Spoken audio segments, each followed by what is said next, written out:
Merci pour la journée. Et alors, du coup, pour situer un tout petit peu le contexte dans lequel je vais prendre la parole, donc comme on l'a brièvement dit, enfin d'abord tout simplement pour me situer, donc là je suis docteur en histoire, particulièrement en histoire du droit et des institutions, mais je ne suis pas juriste, c'est la caractéristique de la Belgique également, n'est pas d'obligation. Et d'un autre côté, depuis du coup octobre 2017, je suis chargé de recherche au Fonds national de la recherche scientifique, donc contrat postdoctoral à l'Université catholique de Louvain et également professeur invité à l'Université Saint-Louis. Alors le carnet, enfin je me suis lancé dans le blogging, mais je ne me suis pas lancé seul. Je l'ai fait avec Quentin Verheyken, qui est un collègue doctorant qui a aussi soutenu sa thèse depuis lors. On a ouvert le carnet parenthèse, dont il a été à quelques reprises, au moins une fois fait mention dans l'intervention d'Ingrid Mayer il y a quelques instants, enfin du moins en début d'après-midi, en 2014, et c'était évidemment considéré comme étant quelque chose qui devait appuyer nos projets doctoraux. Alors naturellement, vous doutez peut-être qu'il y avait un jeu de mots à la base du nom du carnet, ça devait être envisagé comme une parenthèse au sens littéral dans nos activités liées à la recherche enfin, dans le cadre de notre thèse, et en même temps, du coup, c'était aussi une référence un petit peu plus explicite au long voyage que peut être la thèse de doctorat. Alors, on a soutenu nos thèses, on a dû trouver, on va dire, un contrat après le contrat doctoral, donc là, ça nous a un petit peu occupé, et ce n'est qu'en octobre 2018 que j'ai, à titre personnel, réouvert là un nouveau carnet de recherche intitulé Légaliste, historien du droit. Évidemment, la référence est assez explicite.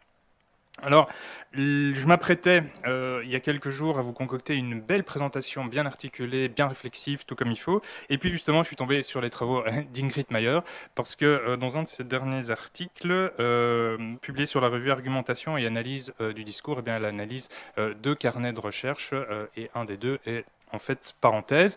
Donc du coup là, il y a eu un petit peu une impression d'avoir été psychologisé ou psychanalysé par rapport à ses propres pratiques de blog, enfin de blogueur. Et donc, à la fois, je remercie Ingrid Mayer et en même temps, je vais quand même essayer de mettre en avant quelques faits saillants en lien avec la pratique du blogging tel que que je peux encore en partie la voir, mais tout en précisant évidemment que c'était une entreprise dès le départ pensée à deux, donc une entreprise de blogging, enfin un carnet tenu par quatre mains. Alors, un premier élément, c'était la volonté pour Quentin et moi-même de se familiariser avec l'écriture, parce qu'on s'était un petit peu rendu compte dès le début que, en étant doctorant, on n'est pas invité à des colloques, évidemment, on ne participe pas à des colloques toutes les semaines, on ne rédige pas des articles pour des revues, pour des actes de colloques, etc., continuellement. Donc là, ça permettait, en quelque sorte, de se familiariser à une production par l'écrit, tout en abordant des thématiques liées à nos recherches principalement, mais sur un ton qui se voulait un petit peu décalé. Et on a assez bien, enfin en tout cas on s'y est tenu la majeure partie du temps où on était vraiment très très actif. Et puis évidemment on a dû rédiger nos thèses, donc on a été un petit peu moins actif par la force des choses. Mais au tout début il y avait véritablement un jeu d'aller-retour quand je rédigeais ou que lui rédigeait un billet. Avant de le publier, il y avait une relecture, des commentaires, des ajouts, etc., qui allaient au-delà de simplement vérifier qu'il n'y avait pas de coquilles, etc. Donc c'était d'une certaine manière aussi, c'était pas uniquement, pardon, le fait que je rédigeais mon billet, hop, je le publiais et puis il le découvrait une fois que c'était en ligne. Non, il y avait déjà une relation d'échange au niveau intellectuel et au niveau de la rédaction qui était intéressant. Et du coup, là aussi, se familiariser avec l'écriture, au moment de commencer à rédiger la thèse, ça a été un petit peu plus facile aussi. Il n'y avait pas, entre guillemets, la peur de la page blanche, si je puis dire, de comment je vais commencer à rédiger. Et après, peut-être que j'ai été un petit peu victime et un petit peu trop influencé justement de la pratique du blogging. Et c'est justement là la tension qui peut exister entre le fait qu'on s'implique fortement dans une activité de blogging et puis ça ressurgit dans ce que l'on pourrait faire comme publication un petit peu plus canonique.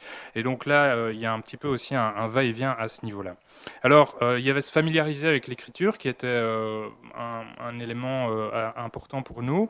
Et il y avait aussi une volonté de réfléchir au niveau du langage, parce que comme enfin, ça a déjà été introduit dans certaines présentations. Donc il y a une hétérogénéité du lectorat au niveau des carnets, c'est-à-dire que bon, on peut pas partir du présupposé, enfin on peut partir du présupposé que ça va être lu par des personnes qui vont ne rien y connaître, mais en même temps peut-être par des personnes qui s'y connaissent. Donc voilà, il y a toujours un jeu de réflexion là-dessus.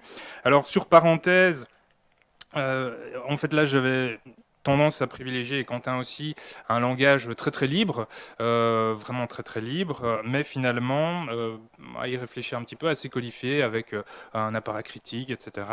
Depuis que j'ai lancé Légaliste, j'ai un peu changé d'approche, c'est de dire que je fais un texte qui d'un point de vue de son contenu, du langage, etc., est un petit peu plus convenu, mais je m'embarrasse plus trop d'apparat critique, je renvoie simplement à des orientations bibliographiques, et voilà, et en essayant d'intégrer davantage d'images, par exemple, d'illustrations. Alors, l'évolution, en fait, c'est-à-dire on n'a pas pu continuer parenthèse à la fois pour des considérations très qui sont liées à la contingence matérielle. Donc, moi j'ai dû rédiger ma thèse, donc du coup moins de temps pour le blog. Quentin a dû rédiger sa thèse, moins de temps pour le blog, à quelques mois d'écart. Moi-même j'ai changé en partie d'institution. Lui maintenant est parti pour un an à Harvard, et donc évidemment ça complexifiait la possibilité de continuer la pratique du blogging. Donc lancer un blog seul, oui, mais du coup la production en termes quantitatifs aussi a fatalement diminué. Alors, par exemple, pour Légaliste, cette autre manière d'aborder la rédaction, j'ai publié depuis octobre que seulement 2 billets, mais en réalité, là, c'est un autre élément assez intéressant, enfin vraiment assez intéressant sur Hypothèse, c'est que les 2 billets ont pu être valorisés en fait par l'intermédiaire de la mise en avant sur la page d'accueil, qui là est vraiment un élément important parce que je pense que dans le fait qu'on va sur certains billets, ou certains carnets, c'est en partie, moi je vais sur la page d'accueil par exemple, je vois un petit peu ce qui est sur la page d'accueil, et puis je clique un petit peu comme ça. Et au-delà de ça, en fait, les 2 billets ont été aussi sur l'Hyposlide. Donc, j'étais un petit peu en train de me demander, est-ce que j'ai une écriture qui est formatée par rapport à ce qui est attendu par l'équipe de valorisation, ou bien, voilà, est-ce qu'ils sont objectivement très bien? Enfin, voilà. Donc, et d'ailleurs, en fonction du moment où on est mis sur l'Hyposlide, je pense que mon deuxième billet est toujours sur l'Hyposlide depuis 15 jours, parce que je crois qu'il a été mis juste avant les vacances de fin d'année, donc les bureaux ont fermé. Donc, du coup, j'ai profité des vacances pour truster et encore truster aujourd'hui la page d'accueil. Donc là, je dirais que c'est aussi intéressant de voir que c'est pas la renommée internationale ou l'impact facteur des revues dans lesquelles on publie, ou le nombre de publications qu'on a dans des revues peer-reviewées, méga bien rankées, qui font qu'on peut être valorisé. Et si on suit les recommandations du conseil scientifique, si on est un tant soit peu honnête intellectuellement, ce qui est intéressant aussi sur Hypothèse, c'est qu'on voit que finalement tout le monde peut être valorisé, peu importe le ton que l'on peut utiliser. Et d'un autre côté, il peut y avoir parfois le bâton, et je pense que la controverse autour du blog de Jacques Sapir témoigne bien que voilà, on peut quand même pas non plus faire n'importe quoi. Alors, en même temps, parenthèse, ça a aussi été un lieu de digression, là, pour reprendre justement les analyses d'Ingrid Mayer, parce que ça s'est notamment présenté par une thématique, enfin une catégorie, pardon, intitulée Hors-champ, qui était à la fois dire on se décentrait par rapport à nos projets de recherche, et en même temps, comme on était un petit peu fan soit de cinéma ou de série, ça permettait de faire un lien avec le fait que les billets dans cette catégorie traitaient de cinéma ou de séries télé. Et en même temps, la digression, elle est à un autre niveau parce qu'on raffole en fait de tout ce qui relève un petit peu de métalangage. Donc du coup, l'incorporation soit d'images ou de liens hypertextes ou de gifs animés, ça peuple largement, on va dire, l'ensemble des billets qui sont publiés, qui ont été publiés sur parenthèse. Donc là, c'est vrai que on fait des références par l'intermédiaire de liens hypertextes à de la culture, disons, populaire, à des films très grand public. C'est pas des films Citizen Kane, Vertigo, etc., mais c'est plutôt niveau C'est arrivé près de chez vous, Dickeneck, etc. Donc plutôt quelque chose largement aussi répandu dans la culture populaire et populaire belge notamment. Donc là, c'est vrai que ce n'est absolument pas des liens et des références avec les sujets des billets, mais en même temps, ça permet de renvoyer à une digression qui relève également de la connivence. L'intérêt, c'était du coup également un autre aspect, s'ouvrir à des horizons intellectuels autres que ceux de l'histoire du droit, l'histoire de la justice ou l'histoire des institutions, qui sur papier sont a priori pas les champs disciplinaires les plus sexy quand c'est énoncé comme ça j'en conçois bien. Donc on a essayé aussi en partie quand on traitait des thématiques liées à nos sujets de thèse, de les aborder de manière un petit peu plus humoristique. Donc c'est pour ça qu'on essayait d'être un petit peu drôle ou un petit peu décalé dans la tonalité du langage que l'on utilisait. Mais s'ouvrir à d'autres horizons intellectuels, c'était aussi publier par exemple un billet sur l'humour dans le monde académique. La mise en image de la justice médiévale au cinéma, ça c'était Quentin, et moi-même j'ai plutôt publié quelques billets sur les rapports entre gouvernants et gouvernés dans la série The Wire sur écoute, pour ceux qui connaissent. Et en même temps, on a aussi proposé des interviews à d'autres chercheurs, des doctorants ou doctorantes, collègues belges, qui étaient également focalisés sur l'histoire du droit et des institutions et de la justice. Donc là, il y avait aussi euh, une section intitulée Droit au but, une interview courte en relation avec le fait que c'était l'histoire du droit. Et puis nous-mêmes, on avait des réflexions davantage sur notre situation en tant que doctorant dans une catégorie appelée thèse-moignage. Donc voilà, on jouait constamment sur les mots.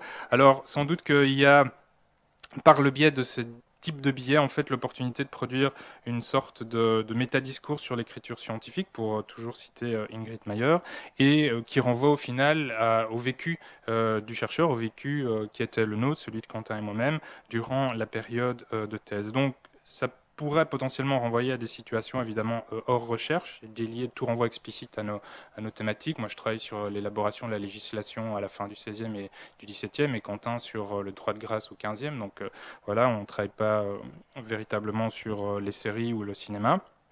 Mais en même temps, ça renvoie clairement au fait que ce sont des intérêts qui nous traversent et qu'on n'est pas du matin au soir focalisé sur notre thèse, et que du coup, le blog, ça nous permet de s'afficher ou d'afficher notre personnalité à notre blog défendant, si je puis dire.